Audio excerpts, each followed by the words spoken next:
In international news, U.S. President Donald Trump has sought to downplay the significance of Iran's missile attack on two U.S. bases in neighbouring Iraq. Trump tweeted that all was well and that the damage was being assessed. This after Iranian forces fired missiles at military bases housing U.S. troops in retaliation for the U.S. killing of Iranian General Soleimani. Residents living in the northern Iraqi town of Dohuk reported hearing a loud noise overnight as missiles hit. Houses and shops were damaged. Iranian state television said Iran had fired 15 missiles at U.S. targets. Iraq said 22 missiles were fired. Iran's Supreme Leader Ayatollah Ali Khamenei said the attacks were a slap on the face of the United States and U.S. troops should leave the region. Now, earlier on, we spoke to Iran's ambassador to South Africa, Mohsen Movahedi Gomi. As the Supreme Leader stated this word, the Minister of Foreign Affairs of the Islamic Republic of Iran, Dr. announced that we did and concluded appropriated and proportionate measure in self-defense under the Article 51 of the United Nations Charter, defending ourselves, and attacked the base of the United States in Iraq, which used to attack against the Iranian citizens and major official conducted from that base. We believe that we can take it as a concluded step at this time now. All right. Are you not worried that this act may escalate things and that it could lead to a much bigger conflict between your country and the United States?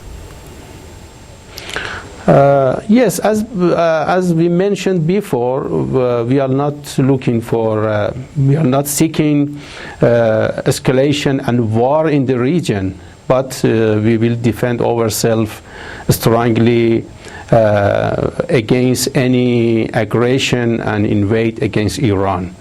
But we are not looking for bring the war into our region, to our country.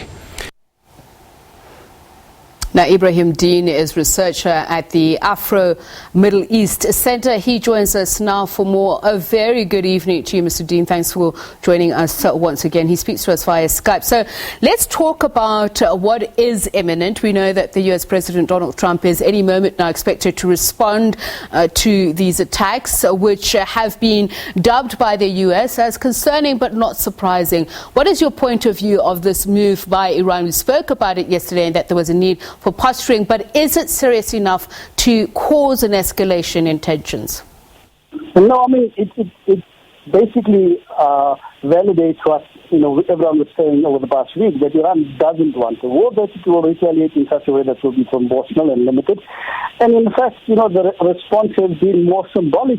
There's been no casualties thus far, no CNN reporting that, and I think that the Trump and the Iraqis, would have got information from the Iranians and basically warned the U.S. that the strikes were going to be on these places, so the U.S. could pull back a bit, and that was likely a result of the Iranians, giving them the prior notice. And so, Trump's response already then, basically calling for calm, saying everything is okay, no casualties, does show that, one, the response wasn't as, it is very limited, and in fact more limited than most thought. Two, that the U.S. doesn't want war and will likely not try to escalate, the situation. Otherwise, Trump's tweets would have been more inflammatory. And so, no one knows what, Trump may say, because Trump is very instinctive, in how he reacts and very erratic.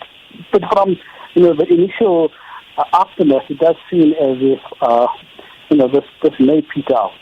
And I want to talk about this prior notice which Iran gave to the US. And of course, there's a discrepancy in numbers just in terms of how many missiles were fired and the casualties. Iran says something up to 80. What was the purpose of that notice to the US? And especially if the US is now saying if Iran wants to fire missiles, it needs to be sure that it can take what it started.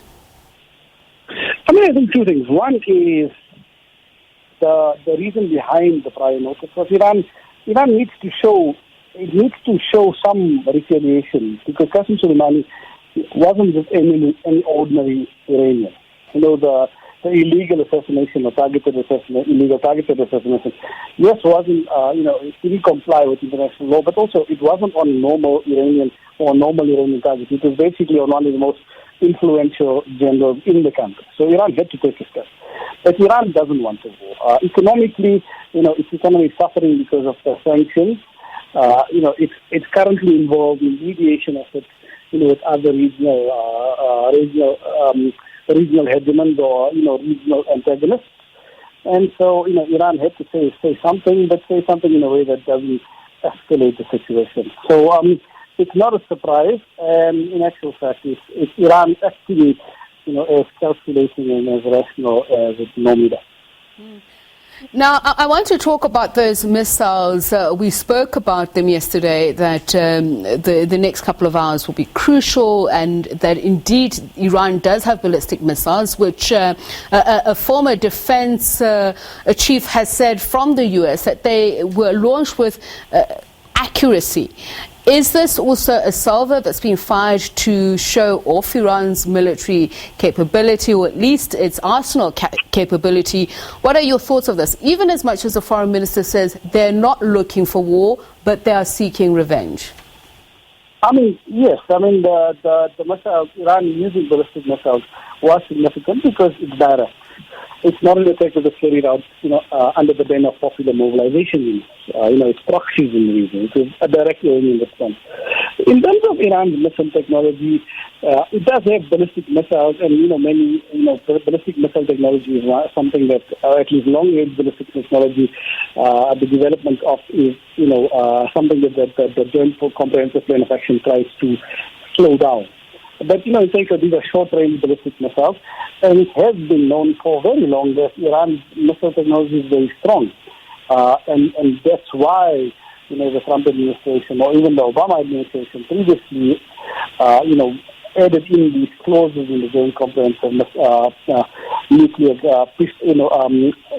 Joint Comprehensive Plan of Action of a nuclear deal on developing missile defense and missile technology. So, I don't think it's something that Iran is firing a salvo. I think it's more symbolic, it's retaliatory, and if at all there is a salvo that has been fired, it's something that I don't think was fully intended. Ebrahim Deen is the researcher at the Afro-Middle East Centre. Thank you very much. And of course,